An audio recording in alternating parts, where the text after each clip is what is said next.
I just had an incredible conversation with Phoenix, and we talked about manufacturing virality on TikTok.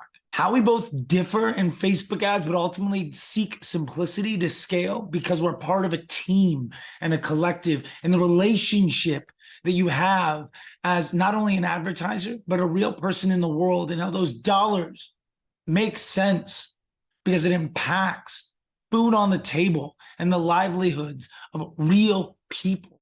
How to provide value and build relationships to create real change in a insecure, small dick energy dominated space that is digital marketing, especially with those that created success in a bull market by signing clients that don't need them, that are too scared to ask why and take offense when you challenge them. And stick around to the end so that you get to see her playbook on how she rose to a place of prominence in an industry that is set against her as a minority woman, and how literally anybody else can do it, because the honest truth is anybody can.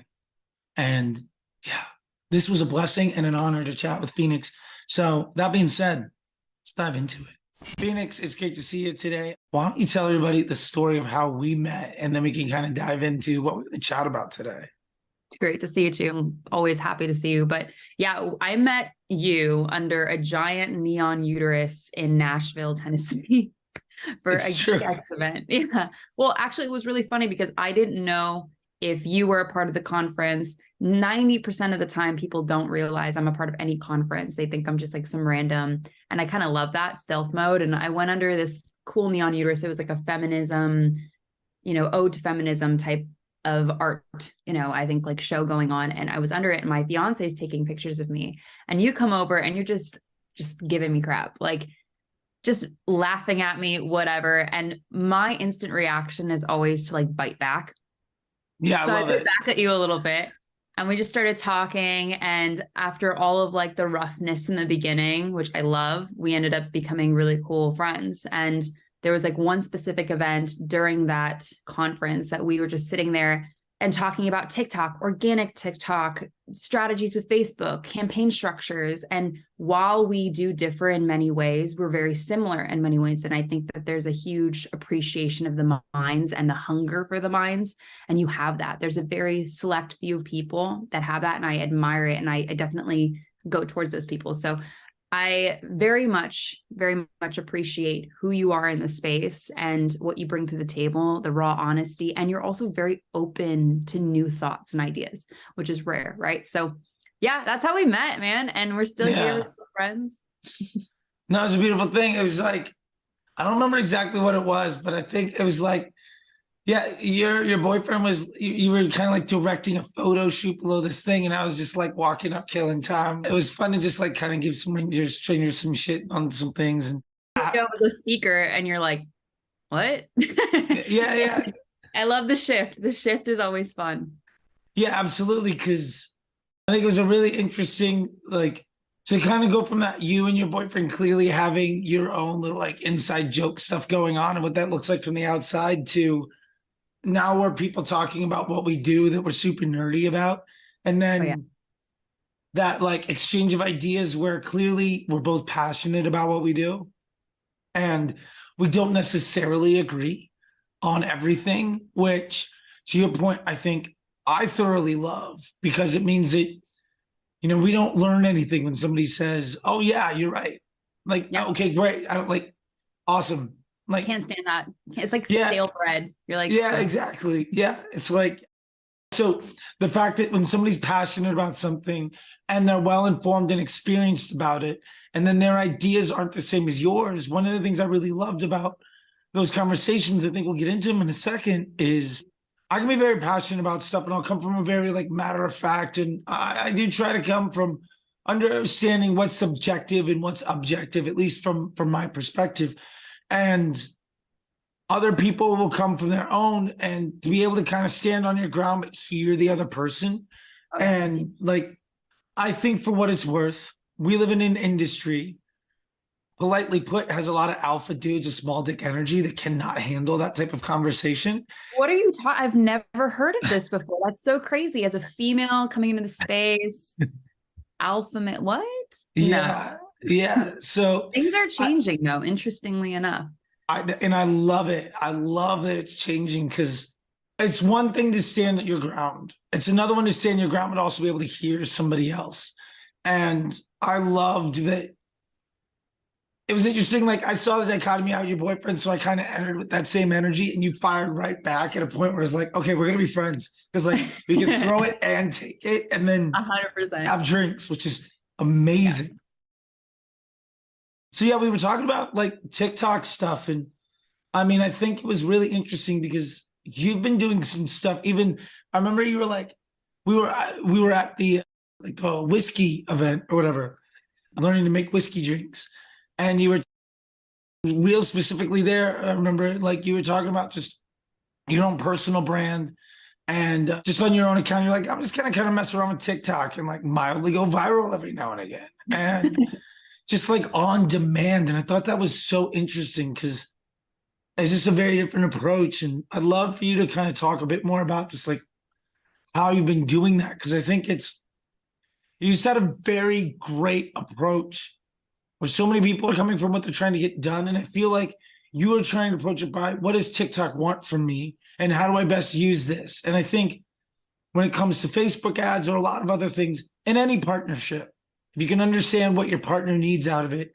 and you can deliver that value, your partners are going to take care of you, whether it's interpersonal relationship or evil international conglomerate, internet-based mind control devices, or, whatever it is, whatever the latest conspiracy theory is. But anyway, I'd love for you to kind of chat about what it is that you're doing there, because it is so interesting, and it has changed the way that I look at it, which Cool.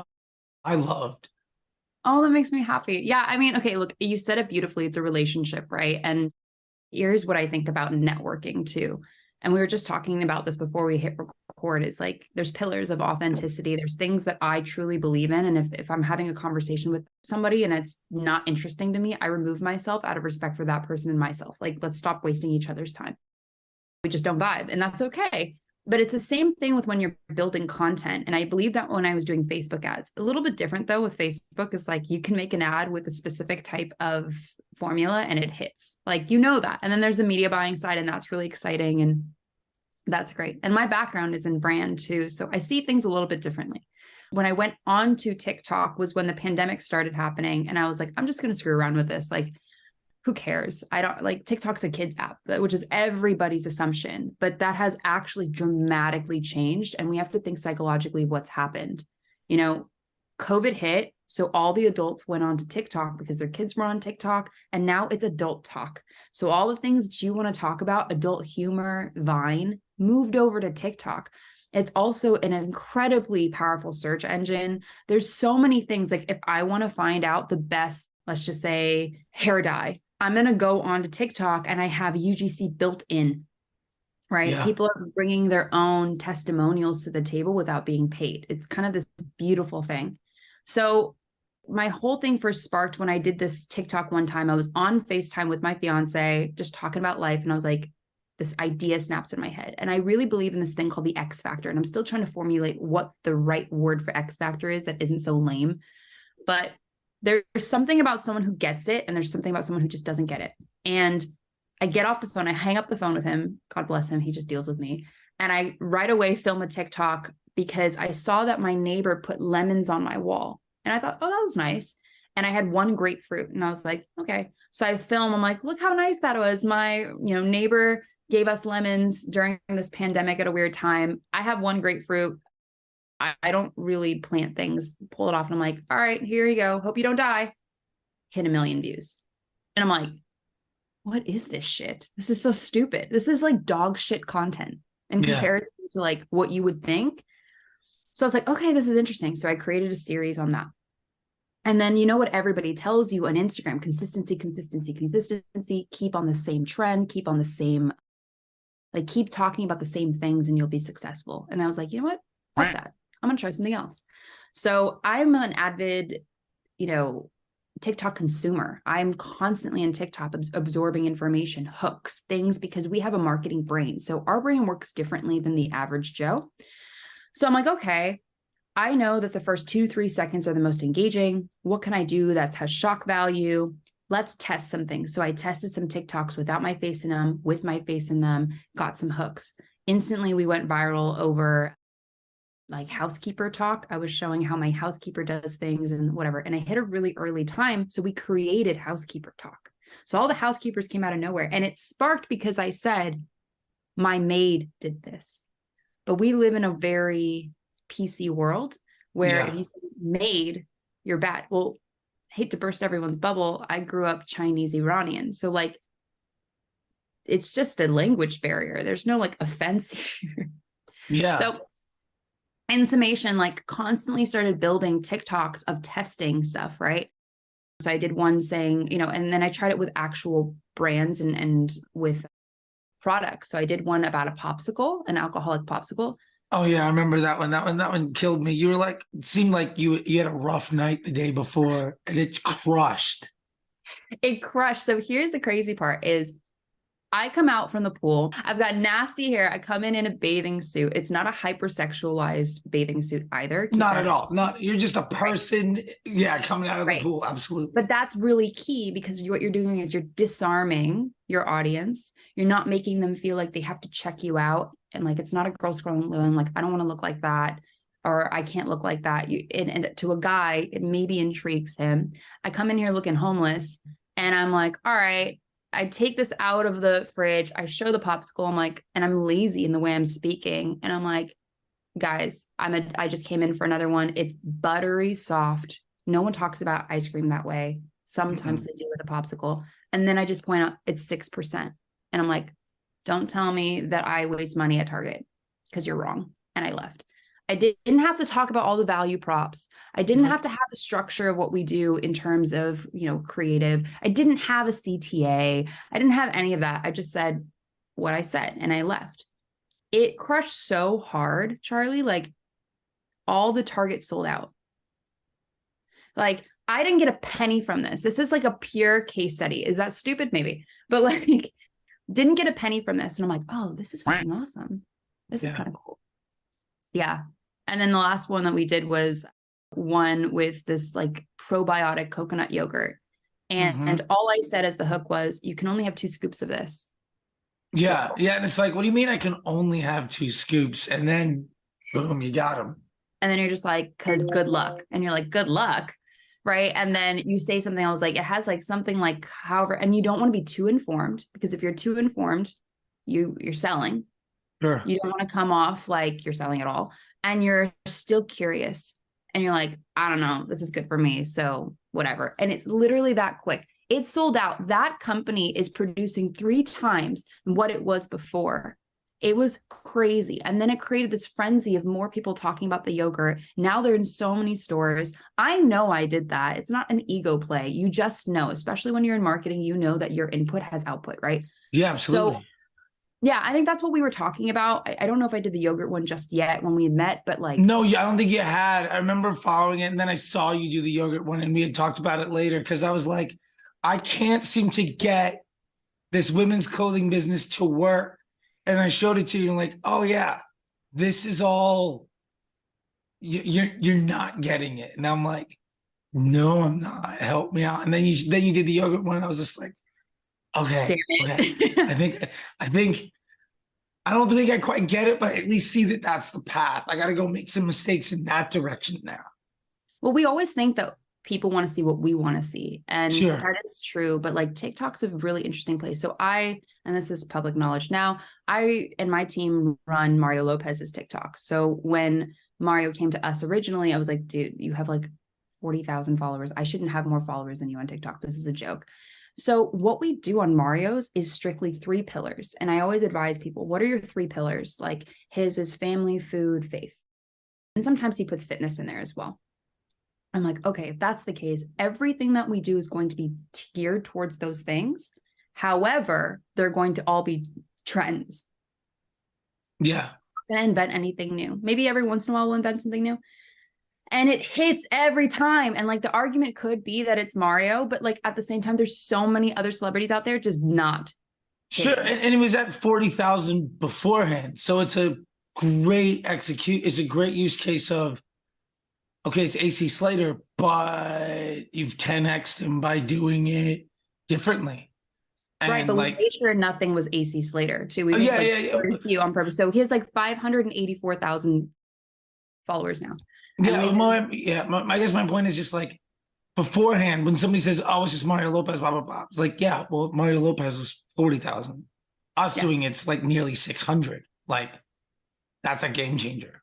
Huge. Huge. It opens up so many opportunities. But yeah, I love TikTok. I think it's really interesting. Like Shaq said something to me, and it was funny because we were just talking when we were filming recently, and he was like, "TikTok's for your ego, Phoenix." And I was like, well, my ego's fed, so I'm chilling. And we were talking, and I realized he doesn't even have TikTok. So he doesn't go on there because he doesn't want to consume. And he had no idea that it actually had something there. And I told him, I was like, look, like the organic side hits. And I have a very differing view about ads with TikTok, very different. And that's the beauty of how we started speaking. Because I was like, I will not spend money on TikTok until we hit organically, because then we know our niche and like we can pick up that momentum.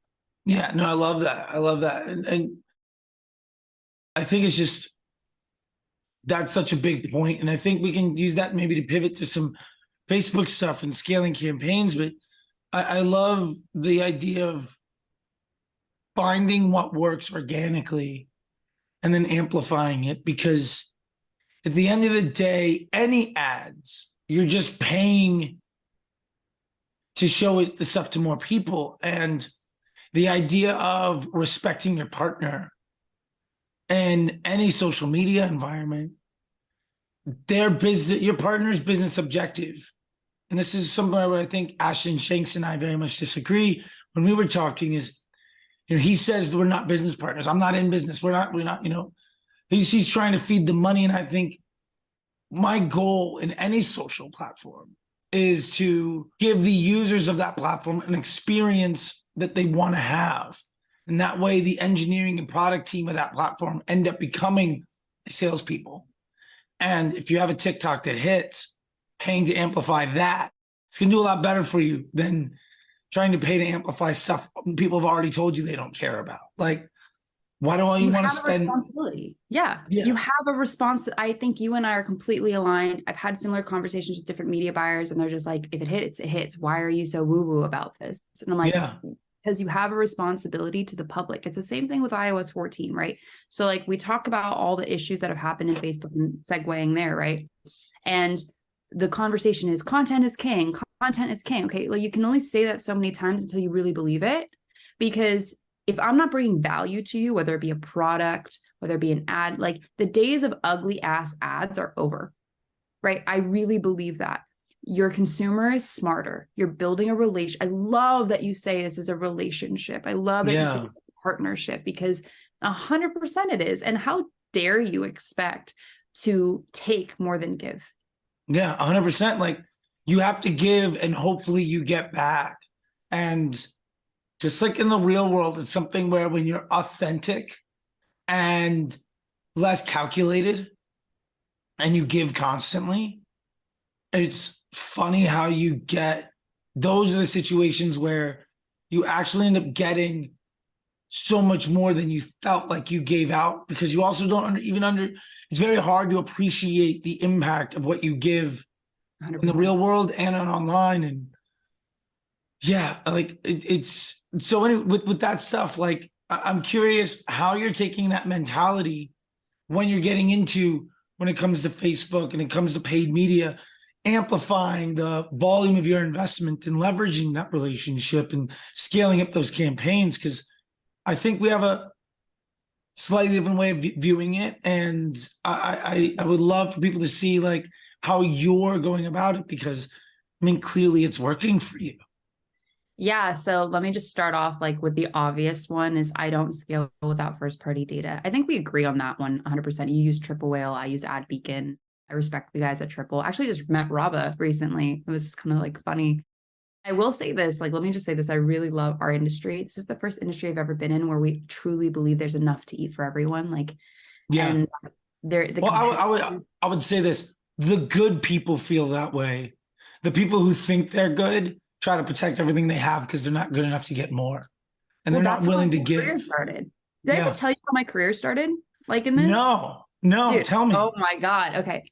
So it's exactly that concept. So if anyone's listening to this and they're like, I want to break through, okay, like let me just tell you really quick. There are no secrets. There are only good media buyers.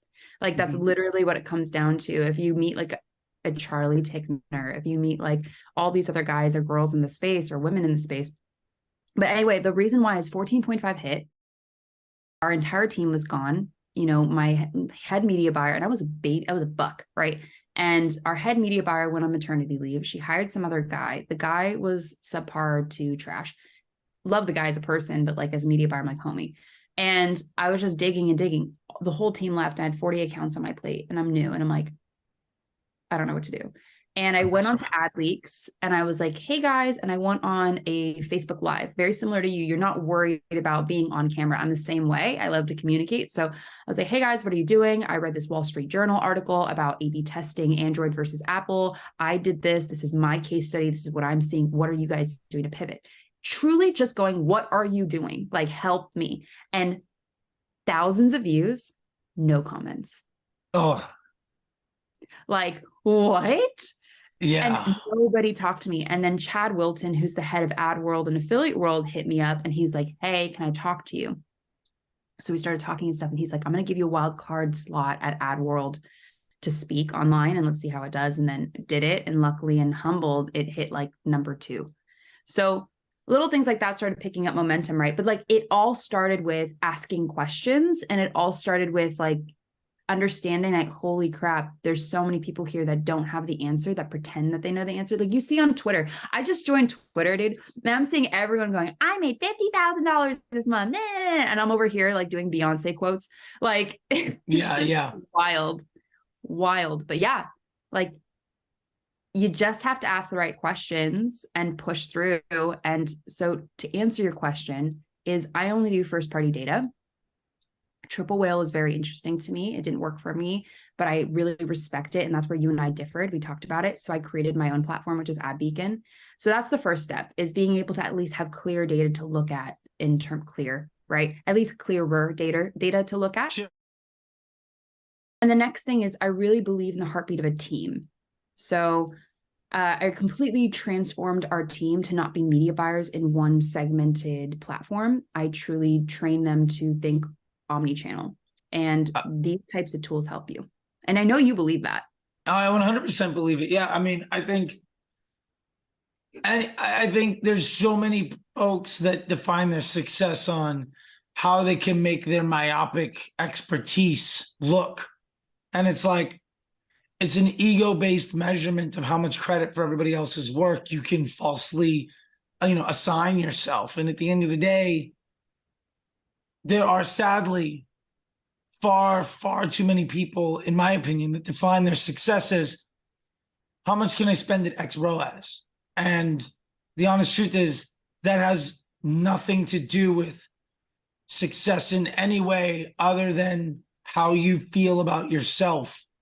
And if that impacts your self-image or self-worth, based on looking at that number, I think that that's a sign that, you're less mature in the industry. And it's not necessarily a bad thing. People have to start someplace. But those omni-channel thinkers understand, how can I be part of a team? And how can I really use this tool properly? You're not someone with a hammer looking for nails. It's, what can I do as a part of this aggregate in this collective of a bunch of efforts? And Exactly. sometimes the best thing you could possibly do is run Facebook, quote unquote, at a loss, because what you're doing is, in some cases, that just means you're amplifying everybody else on the team. And if your job is to just provide more people who have a much higher profitability than you, far more opportunity, well, then you're making everybody's job easier and more effective, and your work drives the success of so many others. And at the end of the day, I think it is tragically undervalued that 100%. it's not numbers on a sheet of paper. This is roofs over people's heads, food in their belly, and jobs and opportunity in the real world. And that's what we're giving people. And I think you and I are in an extreme minority in the fact that like it's actual real people that you're talking to, and it's real money that's being driven. And it is the jobs, livelihoods, and dreams of folks that we'll never meet that are impacted by our work. 100%. I have most of my clients text me. We're friends, right? Do I want that all the time? No, but like whatever. And we're fully invested in this partnership. And I love that you keep coming back to partnership. Like omni-channel, think of it like this. Omni-channel is a partnership with all the other channels. So exactly to your point, how many times have we killed off Facebook just to prove a point that traffic dramatically decreases and then the rest of the funnel fatigues or completely disintegrates? Like this is a clear, and that's why attribution tools are so powerful for media buyers and not for business owners, because business owners want to see profit at the end of the day. They want to know that they move over their head, that they can feed their family, and then they can make sure that all of their employees are fed as well. They are going to be scared of all the things that you're seeing and you're understanding in a different way. So, to answer your question, there's that. There's also a lot of different media buying tactics I don't really like to go into anymore. It's funny because when I first started speaking at these events, it was media buying tactics, strategy, which I still, love. However, that's kind of fizzled out because there is a cap at that. Like I already know, back in the day when we did sneak campaigns, that doesn't apply anymore. That was really cool. But those things don't apply anymore, right? Rules, they don't apply unless you have a first-party tool that you trust to do these types of rules with first-party data, in my opinion.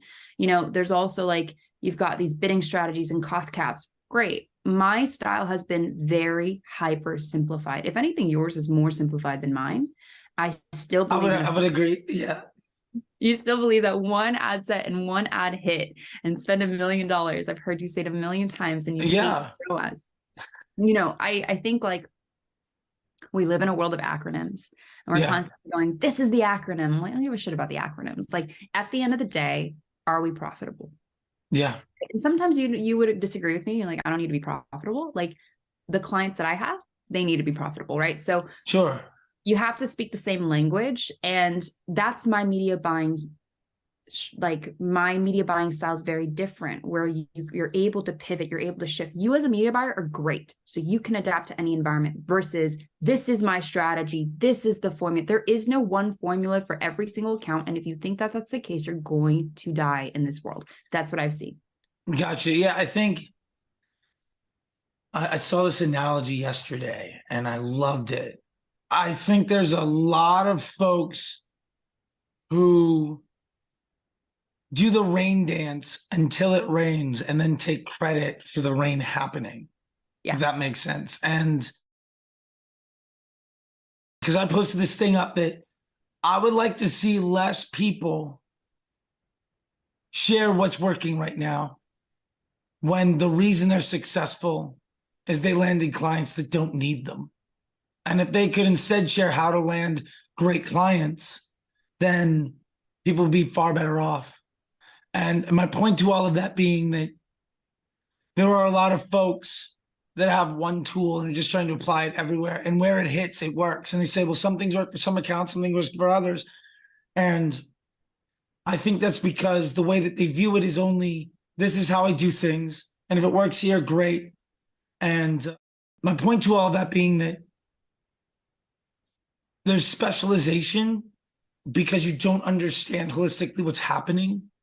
And I think one of the beauties of having the people that can go simple are the folks that have a more innate and intrinsic, almost intimate understanding of how things work.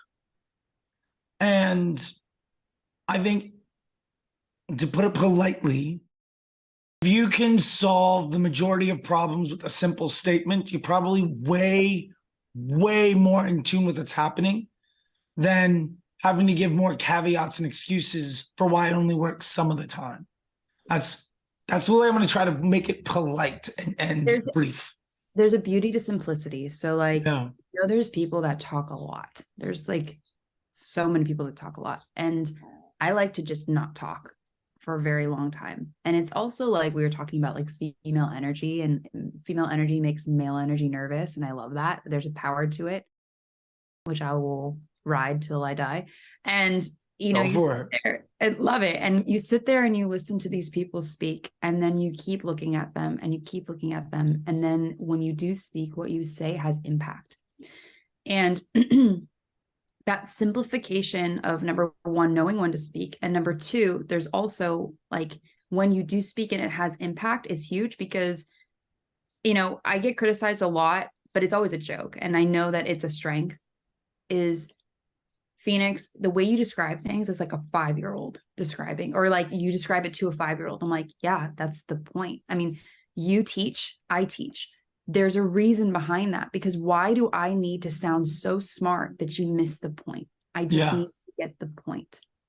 And can I say that I think the ability to even speak like that is a skill, and something I very much admire about you and some of the other people in the space, because it is something I've worked years on, trying to be able to get halfway decent at making it 5-year-old friendly. And I've been working hard at it. And I feel like I've cut maybe 20 years off the people that I'm talking to, but I'm not nearly at the elementary school level. And it is a skill that is invaluable. And I wish I had it in the way that other people do. And it is inspiring to see, and a bit of a guidebook. So aside of everything else, I just want to, you know, thank you for continuing to be able to do that, because it is something that I've tried to improve myself on. And I think a lot of people sadly don't appreciate what that is, but you do it so, so well. Thank you. You know what? I like any compliment from you, I'll take, because I know you don't throw them out like willy-nilly, right? Like I just said willy-nilly, but you don't just throw them out casually. But no, look, like I appreciate that. You know, it's a weird, hard balance, right? Because I believe like if you're going to talk shit, back your shit. We always talk about this, right? And it's Absolutely. like, hey, look, I'm going to talk shit, but I'm going to back my shit, but I'm going to explain it to you very simply. And I think you do that. I think for me, it's so interesting. When I met you. I didn't meet what, you know, who you are in this space. Like when I was in Dubai, dude, you're going to laugh so hard. I was sitting at breakfast and this guy sits next to me in a tank top, board shorts, bald, whatever. And we're just talking. I knew he was a speaker. I didn't really think anything. And I'm so new to the space too. So it's kind of a nice place to be. We're talking about life, talking about holistic medicine. He leaves. And Jason's like, do you even know who that is? And I was like, nah. He's like, that's Mark Joyner. And I'm like, don't know who that is. Keep telling me. He's like, he invented the pixel. And I'm like, shit, that's insane. And it's the same thing with you. I met you, didn't know your reputation in space, which is the disruptor, right? You believe in disrupting, which I actually admire, like culturally in the way that I was brought up. I love confrontation. I love that shit because it makes you better. It makes you grow. You know, the stagnation of life is like my biggest fear. So I admire those things. And then when I found out all the other things, like you were saying about Twitter and all that, I was like, oh, okay, cool, whatever. I know who Charlie is. I got to actually have a conversation with Charlie, got to know his brain, thought it was absolutely awesome, and we'll continue that friendship. And then again, like we go to the Geek X event for like founders or female founders, and everyone's talking about you. And they're all positive. And I'm over here advocating, going, yeah, he has passion. So those things echo in the space. Like you're a rare gem, right? The conversations I have with people are always, how much money do you make? How can you make me more money? And do you have the answer? And like those conversations are so dried up for me. And then you have a refreshing conversation with the Charlie that goes, no, I don't agree with you. And I'm like, fuck yeah, let's go. Yeah, you know. I think it's great is I think I've ran into 2 other women that were at that event here in Shop Talk in Vegas. And I've heard multiple versions of a story of one of my old mentors, Marina, who's a fucking gangster. Awesome. Like this woman taught me so much. She's one of the most powerful people in the space. About some version of we would yell at each other in a conference room with glass windows in the middle of the office for like 3 hours and then go to lunch. Yeah. And like, You want to get sushi? That's what she told me. And then you guys would get sushi. yeah. Yeah. Like, okay, cool. I got to get back to work. Yeah, me too. All right. See you later. And that was it. And like, I think it was just a beautiful thing just to keep seeing more and more and more of that. And, you know, to give credit where it's due, I love that our friend Shaq is brought that together. And I love that Marina is kind of really pursuing that female founder. That's her whole new thing. And the ability of just making that community stuff is great. But yeah, no, it was humbling. You texted me and like 4 other people did. And yeah, no, it's just been amazing. But yeah, not to make too much of an aside about all of that, but yeah, it was wild to see. I think the part that's striking to me is how much of an impact the idea of having direct, passionate confrontation and then leaving the room as friends and moving forward. Because I feel like it echoes in politics. It echoes in every facet of life. Yeah. And in our space, there's so many people that, you know, we were talking about that, you know, small dick energy before, where like, if they disagree with you and you go at them, there's no way we can be friends. And it's just like, why? Bro, like, we can disagree. We can both be successful. We can both have an opinion that we live and die on, and then respect the other person, just go about life. But not everyone believes that. Not everyone feels that. Yeah, no, I agree. And I think that's unfortunate because it's a way to close yourself off from the world and avoid being uncomfortable. And I think the avoidance of uncomfortability is one of the easiest ways to ensure that you don't grow. Yep. And that's a dangerous thing you could ever do to yourself. Like 100%. I certainly believe all you owe to this world is to be a good person and to stay hungry. Mm-hmm. Right? Like, you might not be the best at what you do, but like, at least try. Yeah. You know, at least try. And like, I love that you said that. And look, I told you I'm Chinese, right? The way that we approach it, I grew up, my fiance and I are so different. And I love that. And I come from a family where you sit down at a table and you talk about politics, religion, you talk about all of that, and you fight at the table, you yell at the table, and then you walk away and everything's changed. Like, yeah. I never even think twice about it. If anything, like, it comes off insensitive now in this day and age to a lot of people. It's why I keep my circle small. Mm-hmm. Now, my fiance's family, completely different. He's white, you know, which is great. And he goes home, you never talk about politics, you never talk about religion, you never talk about those things. You're always on your P's and Q's. Their love language is, you know, a lot of time spent, not quality, a lot of time spent. Mine was not, you know, it's a very different world. Luckily, he's not like that. Like him and I, he came from sports, so he likes to be challenged like a coach. Yeah.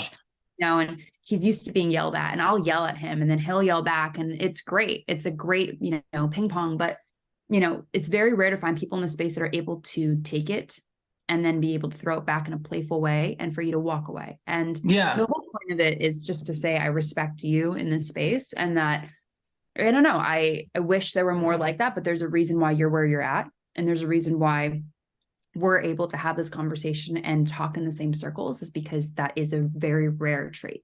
And, you know, I think to bring it full circle on that, that's why me giving you shit for you giving your boy shit underneath the neon ovaries ended up being a thing where we're now in this space, 6-9 months later. And it was just because we're both 2 P's of that pod, and I love it. Yeah. I just want to touch on some stuff here before we go. And it's just really kind of maybe tapping into, I think maybe we can come back to another conversation about AI another time, because I think that could be its own thing. But what I just wanted to touch on a little bit here was just, I think one of the things that I think you do well, and I'm trying to get better at, is the communication and simplicity. And one of the things that I really enjoy about your story is the openness and humility and the asking questions, and how quickly you were able to establish a reputation and a skill set in this space. And I'm a big believer that success leaves clues. And obviously you can't just copy everybody else, but I would love if there's a way that you could, in classic Phoenix simplicity 5-year-old fashion, sort of give a little bit for those that are trying to get in this space. Because I genuinely believe there's absolutely no reason who's motivated that anybody can't generate independence for themselves and for their family by getting into what we do. If your brain works like that, and it can be scary and it can be off-putting because there's a lot of toxic energy. Mm-hmm. But you're a great example of somebody that just waltzed right in and had your own piece, but you made it work. I mean, I've been in the business for over 10 years.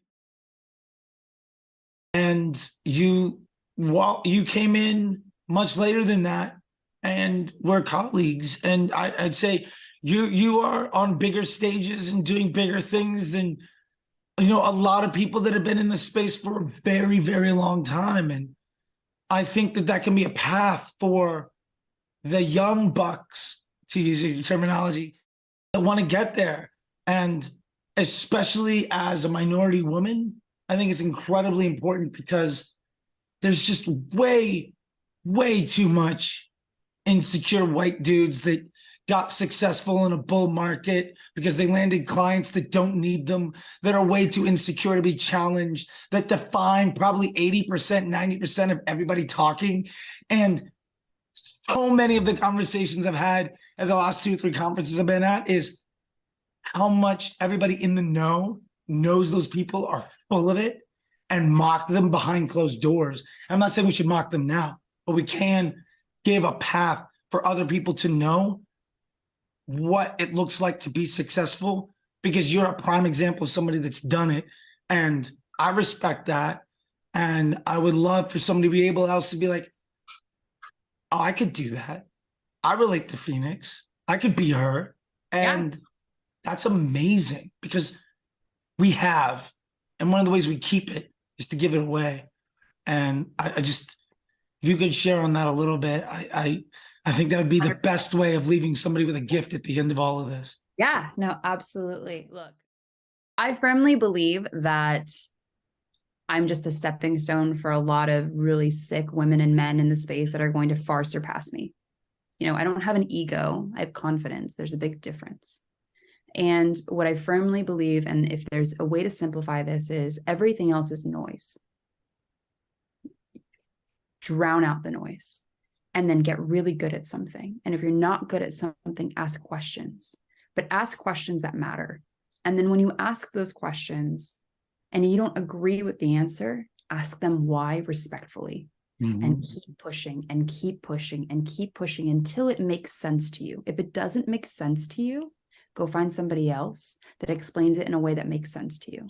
That's what I did, right? My whole career started because somebody was making mistakes. I fixed the mistakes. They weren't happy that I kept finding them. I was very respectful about it. And I said, hey, look, I saw these things. They weren't listening. They didn't want to change. Great. They bumped themselves out. You will always, always outwork somebody if you just keep your head down, keep the humility, and ask the right questions. And then you sit in the space going, yeah, I know what I know, but I'm always willing to learn. Look, I could be making 1 billion a year, and I'm still going to be the same way of going, I want to learn more. I want to learn more.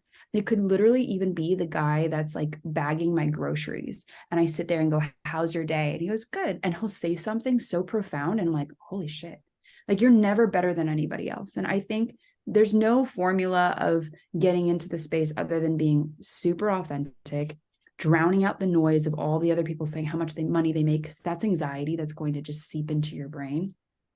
Look, like I might not make the most and I might make the most, but it's not your business. All I'm concentrated on is making sure my clients are okay and I'm in a good headspace and I'm doing the very best I can to make sure they propel.